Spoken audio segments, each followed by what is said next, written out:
BC సంక్షేమ సంఘం జిల్లా పూర్తిస్థాయి కమిటీని ఎన్నుకున్నట్లు ఆ సంఘం అధ్యక్ష ప్రధాన కార్యదర్శులు చిక్కాల దత్తు, కరాల శ్రీనివాస్ తెలిపారు. ఆదిలాబాద్ జిల్లా కేంద్రంలోని సంఘ భవనంలో ఏర్పాటు చేసిన సమావేశంలో ఆయన నూతన కమిటీ వివరాలు వెల్లడించారు. సంఘం గౌరవ అధ్యక్షుడిగా నర్సాగౌడ్, కోశాధికారిగా అంజయ్ కుమార్, ఉపాధ్యక్షులుగా మేకల అశోక్తో పాటు తదితరులు ఎన్నుకున్నట్లు పేర్కొన్నారు. బీసీ కులస్వ సమస్యలను పరిష్కరించాలని డిమాండ్తో ఈ నెల 13న జిల్లా కలెక్టర్ కార్యాలయం ఎదుట ధర్నా చేపడుతున్నట్లు వారు తెలిపారు. నియమించడం జరిగింది.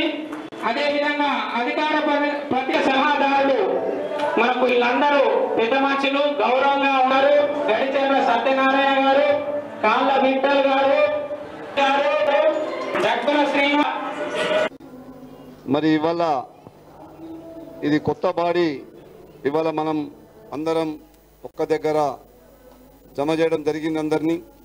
మరి ఇవాళ మమ్ములను బీసీ సంఘం ద్వారా ఎన్నికల ద్వారా ఎన్నుకొని మరి బీసీ సంఘాలన్నీ అధ్యక్ష ప్రధాన కార్యదర్శులు అందరూ మమ్మల్ని ఎన్నుకొని మమ్మల్ని ముందుకు తీసుకున్నటువంటి అందరికీ పేరు పేరున ధన్యవాదాలు తెలుపుకుంటున్నాం.